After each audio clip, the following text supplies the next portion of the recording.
Et c'est le moment de retrouver Claudia Caratori. Bonsoir Claudia. Bonsoir Jolène. Ce soir, vous nous proposez un coup de projecteur sur l'association Arrose et il faut le dire, c'est bien la première fois qu'on a en plateau un super-héros. Et oui, ce soir, je vous propose de découvrir Spider-Man en plateau sur TVR. Et puis Barnabé Crène, qui est le président de l'association Arrose. Bonsoir à vous deux. On va découvrir votre association tout d'abord dans un reportage. C'est une toute jeune association rennaise qui va à la rencontre des enfants hospitalisés avec justement ces super-héros. Nous avons suivi justement à l'hôpital de Saint-Brieuc. C'était au début de l'été. Regardez.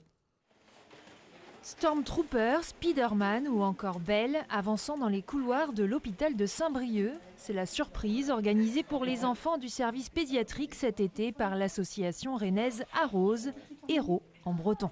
J'ai reconnu Spider-Man, Captain America et le Stormtrooper. Moi, ça fait changer un peu les enfants, leur vie quotidienne dans leur maladie et de changer de sujet de conversation. Puis ils sont super contents, quoi. C'est vraiment génial. Ils oublient un peu tout ce qu'ils ont vécu dans leur maladie un petit peu avant.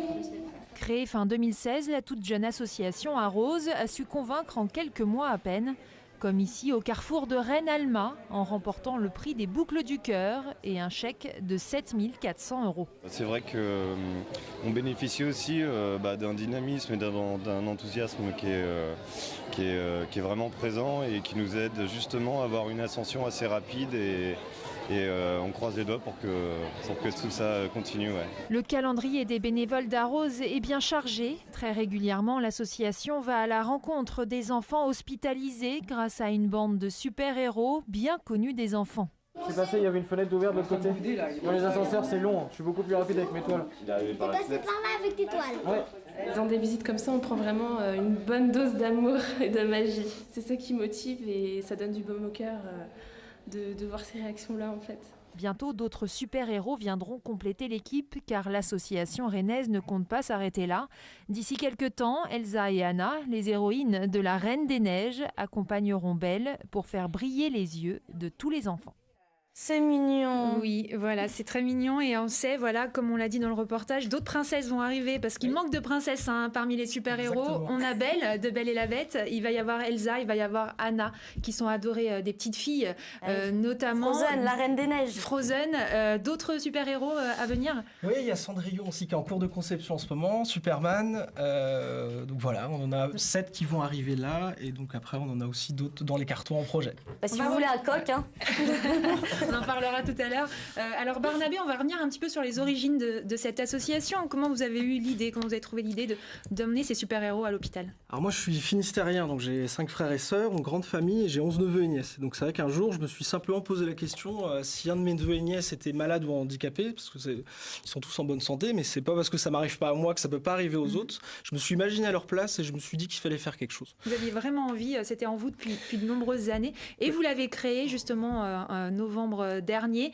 Depuis, il y a beaucoup d'enthousiasme qui s'est vraiment mis autour de vous. Vous avez rassemblé beaucoup de bénévoles. Combien de bénévoles dans l'association ? On est à peu près 50 maintenant. Donc, avec des pôles de spécialisation. Oui, il y a des community managers, il y a des responsables de recrutement. Voilà, on va voir d'ailleurs aussi le logo de l'association qui a été créé par un graphiste pro qui justement est bénévole aussi pour vous. Parmi les gens qui nous regardent, il y a sûrement des gens qui ont envie de vous aider également. Comment ils peuvent faire ? Ils peuvent nous contacter sur la page Facebook, par exemple, avec un simple mail s'ils veulent devenir bénévoles et donner un petit peu de leur temps. Aller sur notre site internet, on a une cagnotte Litchi où ils peuvent simplement faire un don pour Parce nous qu'on aider. sait que les costumes coûtent assez cher. Les costumes coûtent très cher, c'est fait sur mesure, donc c'est entre 1500 et donc le plus cher est à 5500 € aujourd'hui, c'est Iron Man, qui coûte très cher. Quel est le calendrier à venir ? Parce qu'il y a encore plein d'actions que vous allez mener cette année, le calendrier est assez chargé. C'est chargé, alors le dimanche là, on sera pour un goûter avec une autre association avec 33 enfants donc en situation de handicap moteur qui font de la gym, et le 16 septembre, on sera à l'aquarium de Saint-Malo, donc avec des enfants, pareil, voilà. Et puis d'autres projets aussi, d'autres idées que vous avez en tête, notamment la création d'une salle de jeu prochainement peut-être à Rennes. Oui. Salle de jeux vidéo, cinéma, pour permettre aux enfants de se divertir entre leurs traitements et de passer du temps avec leurs parents de manière un peu plus conviviale que dans une salle d'attente. Voilà, alors n'hésitez pas à aller sur le site de l'association, vous avez toutes les infos. Merci d'être venu en plateau, merci Spider-Man d'avoir accompagné. Il est venu de New York, donc il est venu de loin. Voilà. C'est S'il y a le des plus problèmes silencieux que de nos sur Arène, invités on va quand même. peut-être l'apercevoir, sait-on jamais. Merci beaucoup. Merci beaucoup en tout cas à vous deux d'être Merci à venus vous. nous parler de cette belle initiative. On parle de sport.